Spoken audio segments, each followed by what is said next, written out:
Hello friends, पिछले काफी सारे सेशंस में हमने बाइनरी डिजिट्स की बात की है।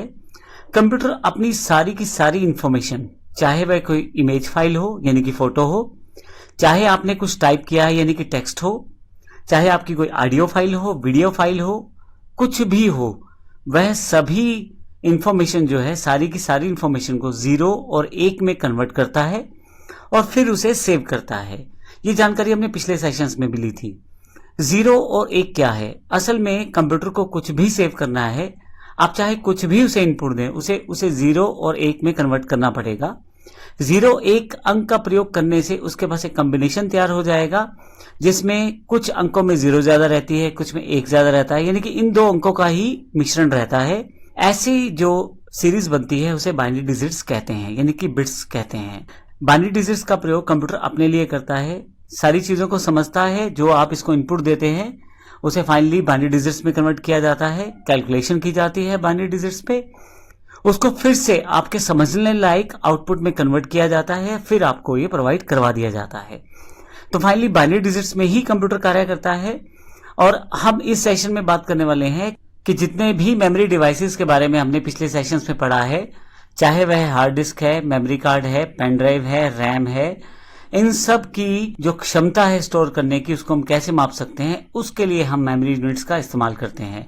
मेमोरी यूनिट्स में बेसिकली इन्हीं बाइनरी डिजिट्स से मिलकर यूनिट्स बनाई जाती हैं, जिससे हम ये जानकारी प्राप्त कर पाते हैं कि कोई कार्ड या कोई पेन ड्राइव या कोई हार्ड डिस्क कितना डेटा आपका स्टोर कर सकते हैं। इसमें कुछ इंपॉर्टेंट टर्म्स हैं, उसकी जानकारी मैं आपको दे दूं। सबसे पहले निबल।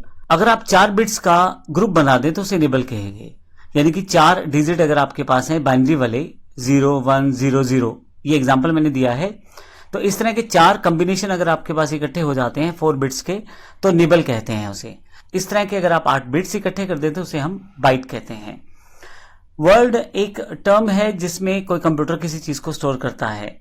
इसमें 8 बिट्स से लेकर 96 बिट्स तक प्रयोग की जा सकती है।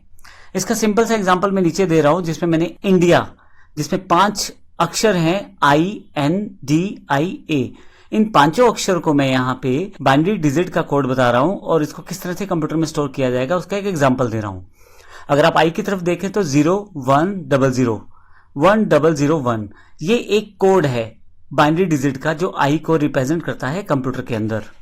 इसी तरह से यदि मैं एन की बात करूं तो 0 1 0 0 1 1 1 1, ये 8 बिट्स का कोड है जो एन को डिफाइन करता है कंप्यूटर के भीतर, यानी कि ये एक बाइट है। एन को डिफाइन करने के लिए हमने इस बाइट का प्रयोग किया है क्योंकि इसमें 8 बाइनरी डिजिट्स हैं।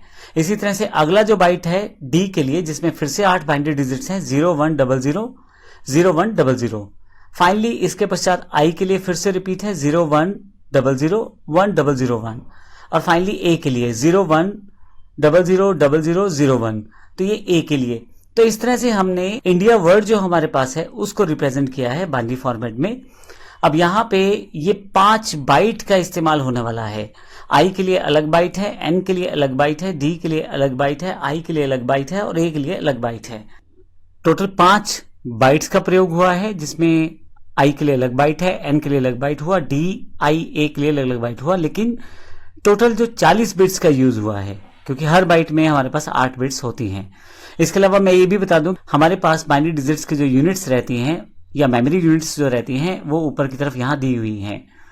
अगर हम बात करें तो सिंपल यूनिट जो है वो हमारे पास, जैसे मैंने भी बताया, 4 बिट्स जो रहते हैं वो निबल कहते हैं उसे, 8 बिट्स को बाइट कहते हैं, लेकिन उसके पश्चात अगर 1024 बाइट इकट्ठे हो जाएं तो उसे 1 किलोबाइट कहते हैं। 1024 किलोबाइट इकट्ठे हो जाएं तो उसे 1 मेगाबाइट कहते हैं। 1024 मेगाबाइट इकट्ठे हो जाएं तो उसे 1 गीगाबाइट कहते हैं। 1024 गीगाबाइट इकट्ठे हो जाएं तो उसे 1 टेराबाइट कहते हैं, और 1024 टेराबाइट इकट्ठे हो जाएं तो 1 पेटाबाइट बनता है। तो ये हमारी मुख्य मेमोरी यूनिट्स हैं जिसका प्रयोग हम करते हैं अपनी मेमोरी को मापने के लिए।